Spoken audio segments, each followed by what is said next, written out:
Hello and welcome to Network Africa. Coming up on the program, Nigeria issues travel advisory to Nigerians in the United Kingdom following the violent riots in Britain.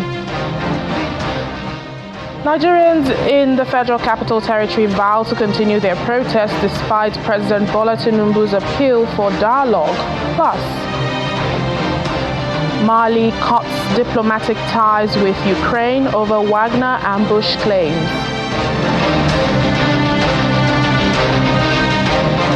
Hello and welcome to the program this week. Thank you so much for joining us.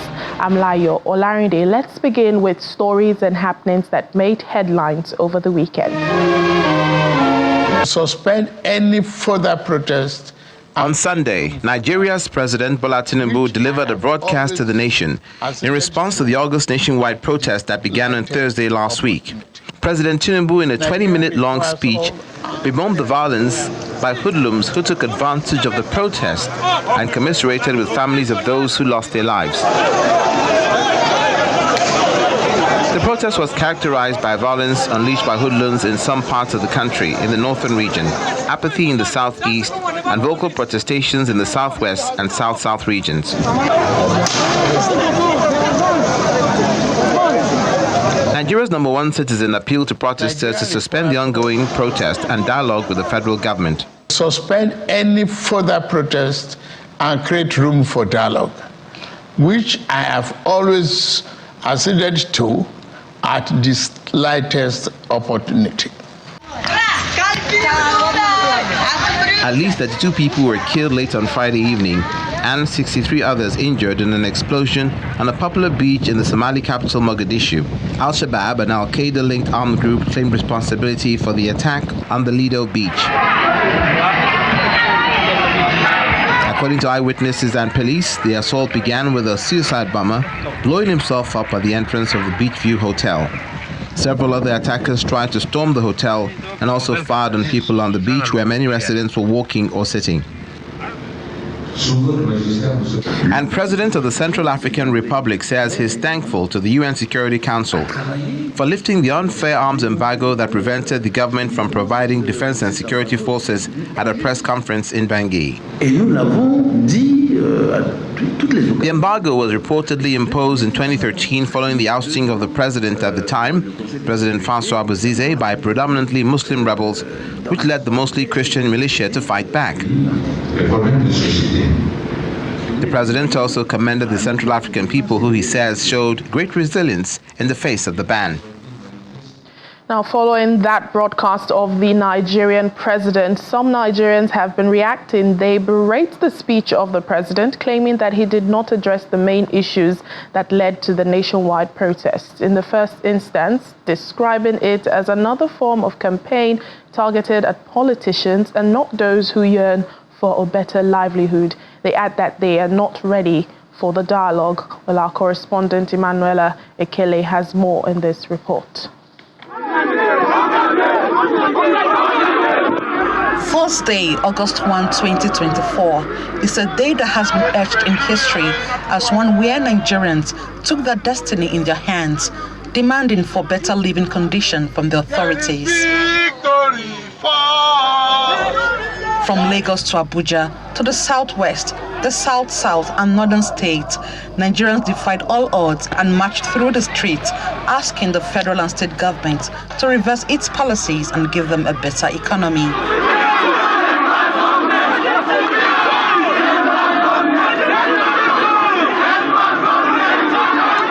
My fellow Nigerians, I speak to you today.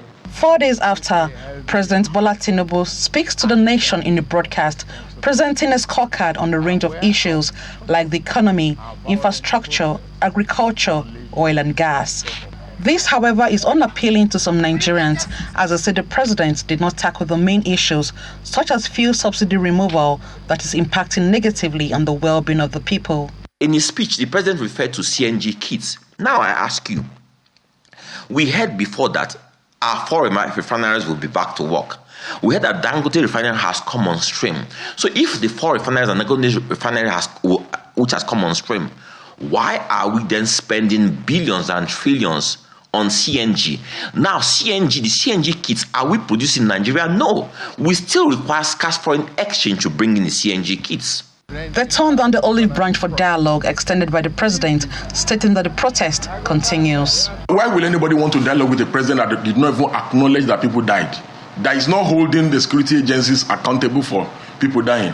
The president has not said, oh, give me 3 weeks, I will meet the demand. The Arewa group also distanced itself from the photos of the Russian flag being displayed in some parts of the north. If you watch what is going on now at the social media, some people carrying flag of Russia, they are not part of us. They are not the protesters. Some, however, appeal to Nigerians to be patient with the president to solve the challenges facing the country. Policies have been enacted, and he has started doing everything that requires to be done to make sure that the impact of these policies are mitigated. And he went ahead today in his speech to repeat them one after the other.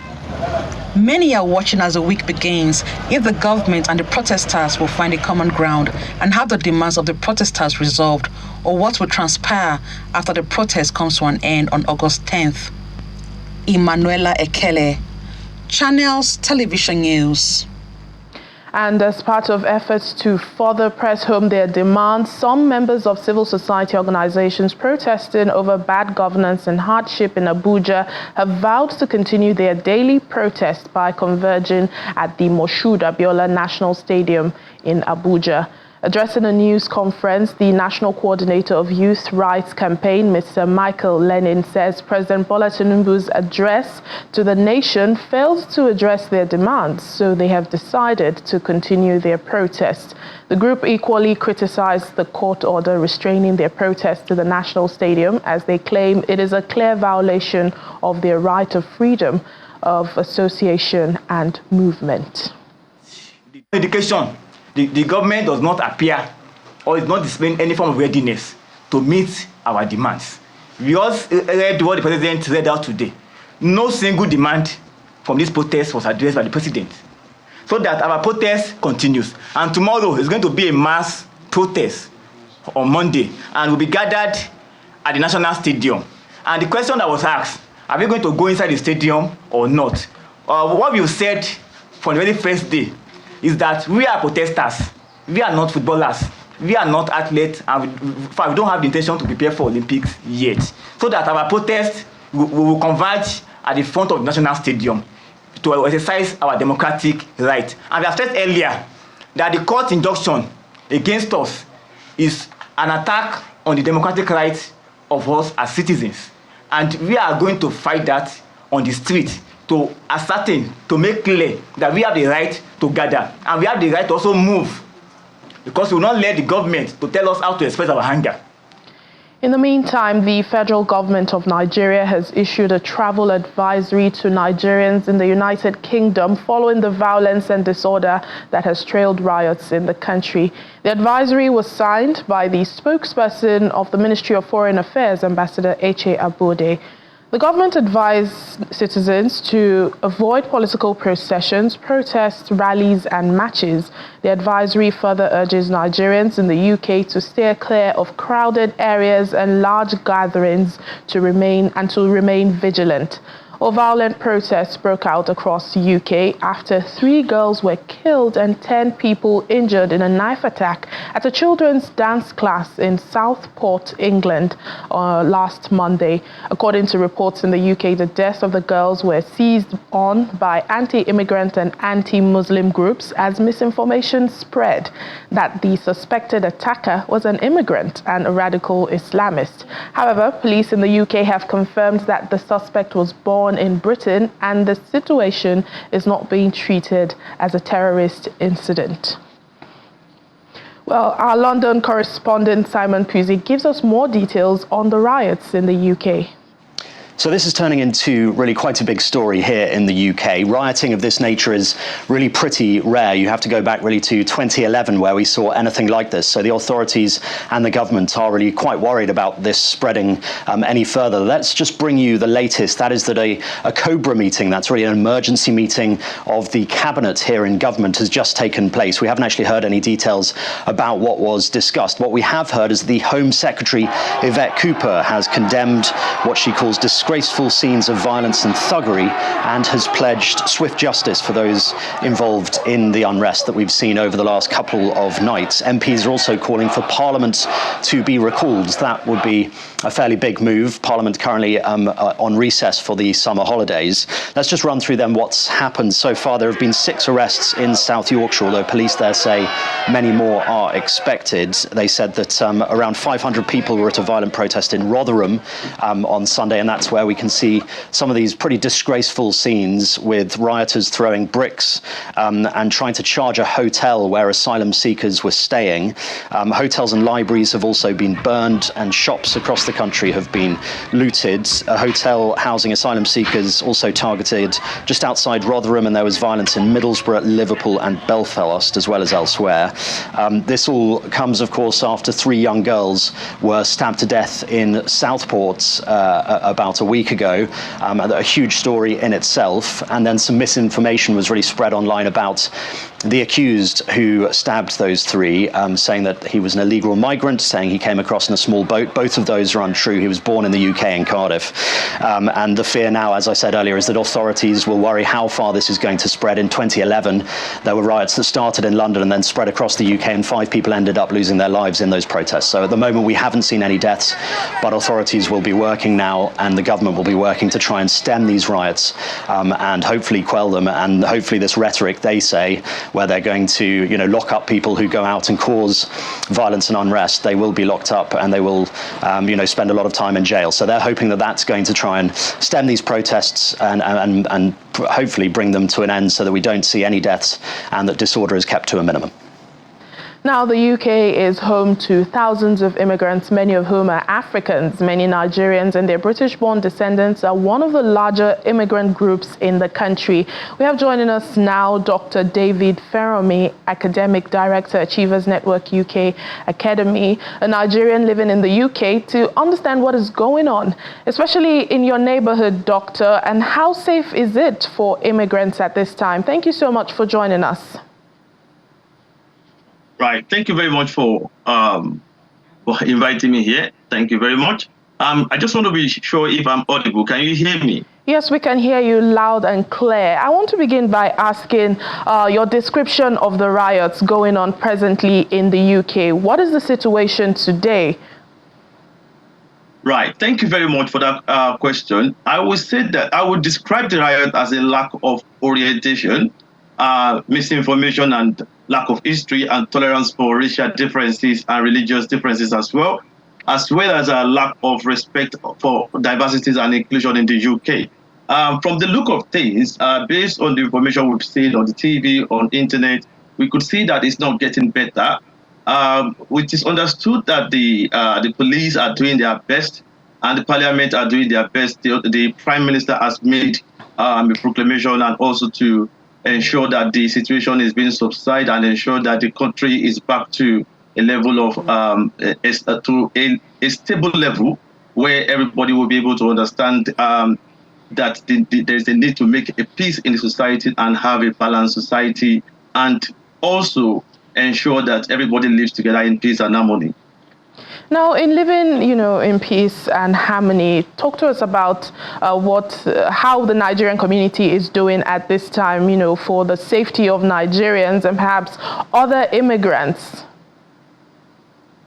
Right. Thank you very much. I will say that beyond Nigerian community itself, I can see that the minority community are doing their best, coming together and actually having a level of interaction with the authorities and also with the police, ensuring that the right information are being released and everybody are able to address their own youth, their children from home before it gets into the street. It is undeniable to say that The youth are angry, and the differences in different individuals are actually springing up in this situation.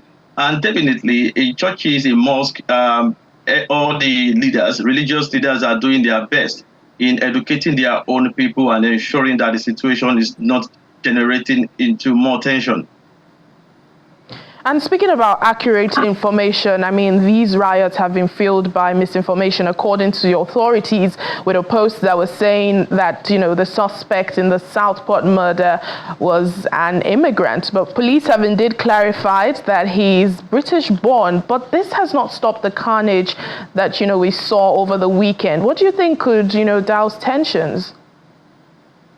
What do I think could do what? Could douse the tensions in the UK. We've seen protests across Britain, even Manchester, where you are, I understand. Well, to be honest with you, let's look at it from this perspective. The protest we're having at the moment is not as a result of what just happened in Southport, northwest of England, over the days. There's been some genesis that some remote cause that led to this. I was opportune to speak with a very senior colleague and somebody, a senior person in Manchester here, in the person of Professor Erimabel yesterday. And also we realized that this situation has actually generated from the incident that started and that happened in Manchester airport a couple of days ago, where a minority flock, a set of minority flock were actually brutalized by the police. And because of that, there are a level of investigation on why should that happen and why shouldn't that happen and what the police are trying to do, And following that, this situation in Southport equally happened. And due to that, the issue has been an issue of racism versus the British, the white British. And definitely, this equally leads. The next thing that follows it is that some people someone was killed by a British-born African race person, and because of this situation, there are a lot of remote causes and issues that actually generate together to lead to this tension.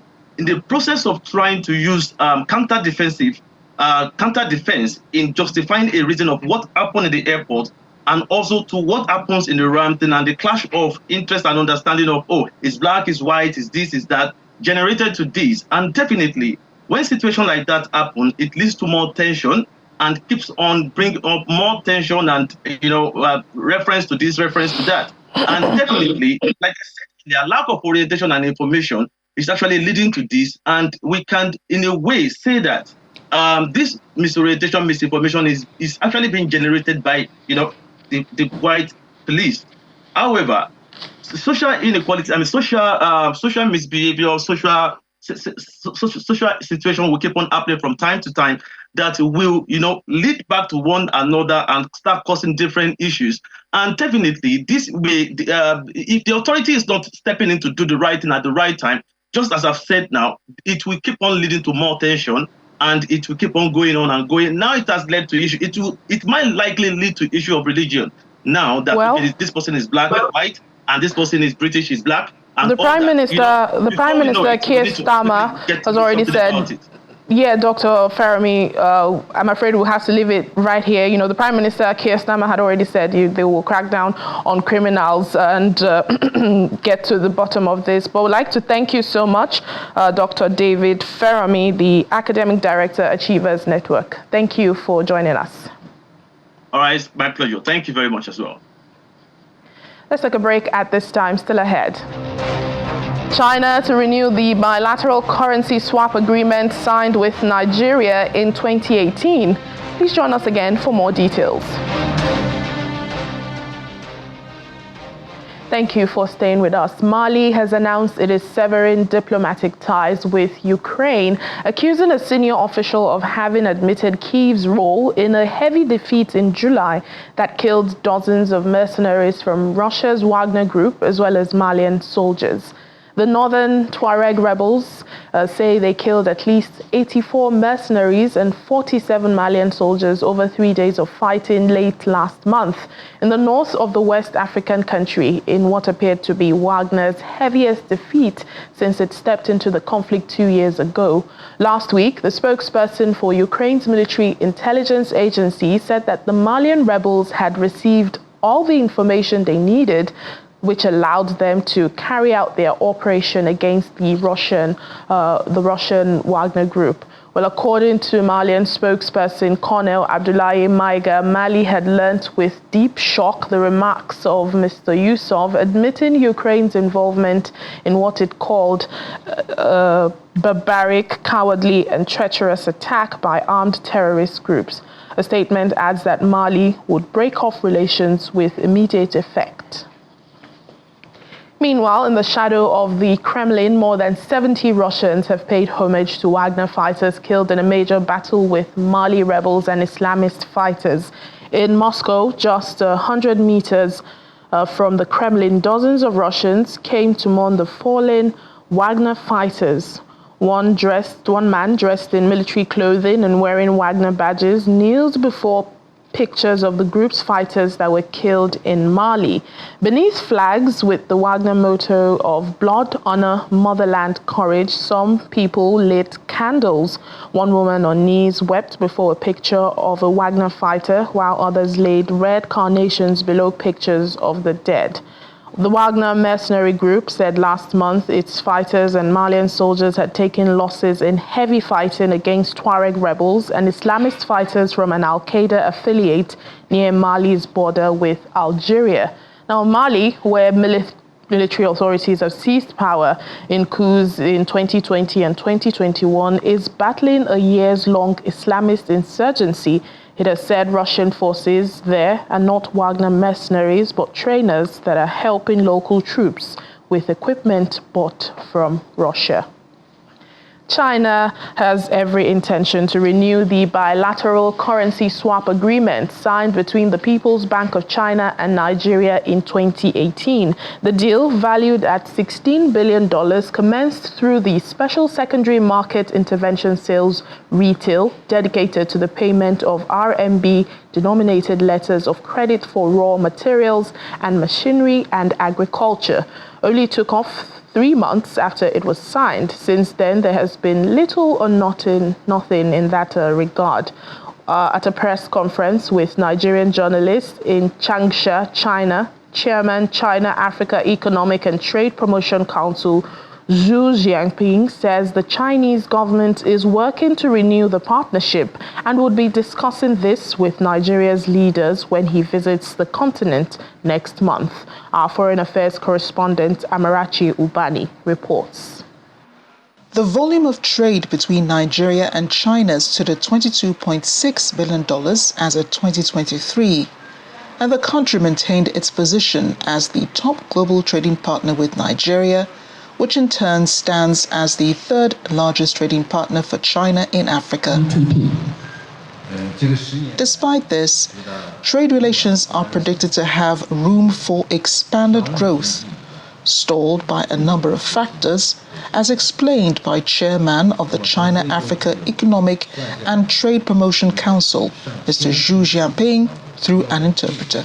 And trade cooperation serves as a fundamental benchmark or fundamental thing for boosting the bilateral cooperation of countries. And under the community with a shared future for mankind, it will not only boost the economic development of African countries, but also will improve the livelihood of the African people. This is the main purpose of what we want to do.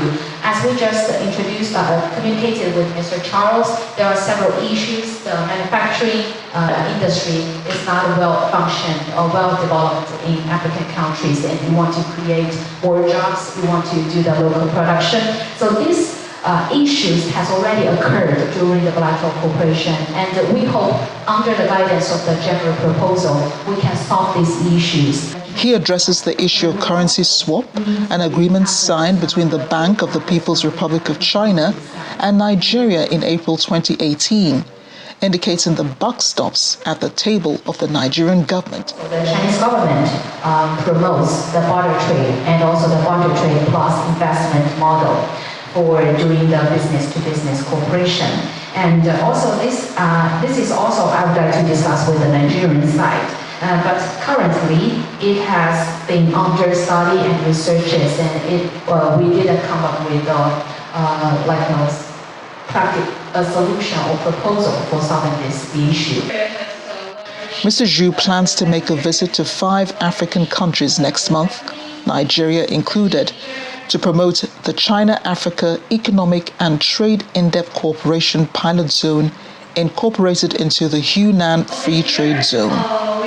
He hopes the pilot base for China-Africa barter trade, the base for using local currency settlement in trade with Africa, and the China-Africa technical measures to trade research and evaluation base will help bridge trade deficits with the continent, resulting in communities with shared futures for mankind. From Changsha, China, Amarachi Ubani, Channels Television News. And that's it on the program today. Thank you so much for watching. I'm Layo Olarinde.